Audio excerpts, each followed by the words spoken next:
Introduce yourself. Jim Mccrory. All right, so tell us your story, man. What year did you join the Navy? Joined the Navy in 1973.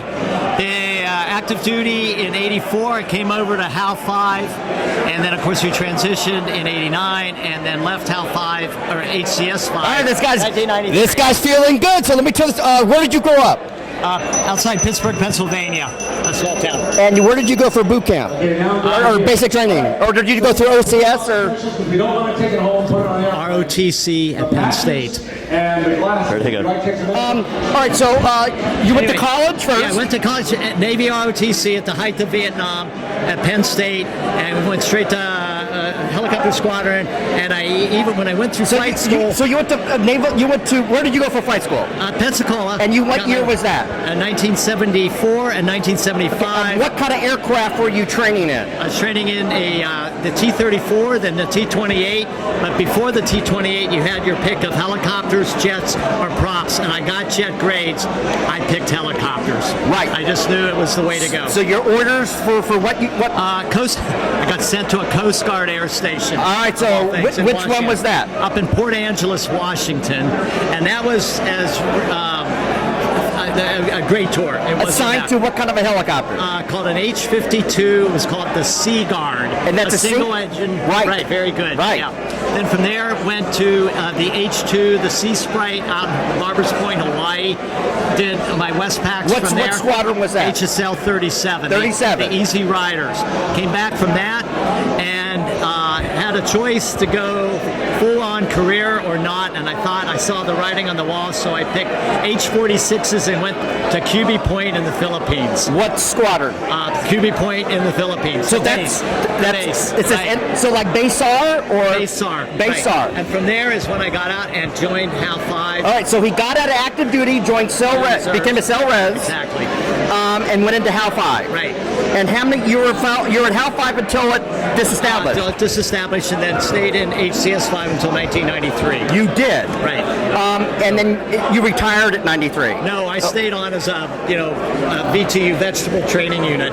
They called it for another 4 years, I guess. And then inactive reserve. Inactive to get points. Inactive. Yeah, I actually have a 30-year certificate there. He does. Yeah. Okay, so I know a little bit of history. So at one point you started flying for Aspen helicopter. Oh yeah, you got that right. So that started in 1988, and I am still flying for Aspen. Still today. And tell me, we all know Aspen is just doing offshore oil rig stuff, right? It does Navy stuff.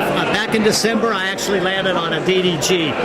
Campbell. All right, so you got DoD contracts. Yes, and we're one of 2 squadrons in the country as a civilian helicopter company that can land on Navy ship. We bring people and parts on. What call sign? Well, without getting into OPSEC stuff. That's okay. No. Do you have Aspen? No, it's so your call sign. What are they? Aspen, whatever helicopter. Whatever. 3 Sierra Hotel. Whatever the 3 numbers are on the tail or whatever. Exactly. Okay. You got that.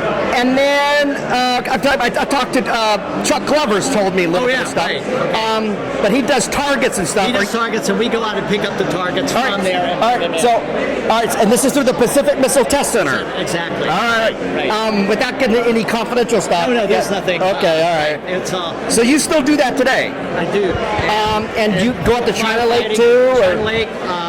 We've got a contract out at San Clemente Island to keep the fires from burning the endangered species of the birds out there. Okay, so what do you do for the fires? You just observe it? No, we have water buckets. So you do? Oh yeah, of the Bambi buckets? Exactly. So it's the collapsible buckets. Right. And what's the max? This is the Bell Jet 206. It's the Bell Long Ranger, and we also have, actually now we're to the Bell 407, and we have a Bell 212 and a Bell 412. Okay, real quick, because I don't know about all. So what's the cargo hook capacity on the 407? On the 407, we can carry about 1,200 pounds of water. 12. Okay. All right. But normally we don't. We take which is about 200 gallons at a crack, and that's our max. That's 407's more capacity than the 206 and the exactly. And then the 212 is a single engine Huey that so that's 4,000 pounds, I think, right? And then the 412 is even that much, a little bigger, four bladed. So a little bit more lift. Yeah. I'm sorry, the 212 is double twin engine. And what are you doing now? So you still, I'm still you flying. fly all of those. So you're I rated. know. I'm actually only right now. I'm back to just doing the 407 and the Long Ranger. The 206B or whatever. We're doing fire contracts for PG&E. We're doing the Channel Islands National Park. We picked them up.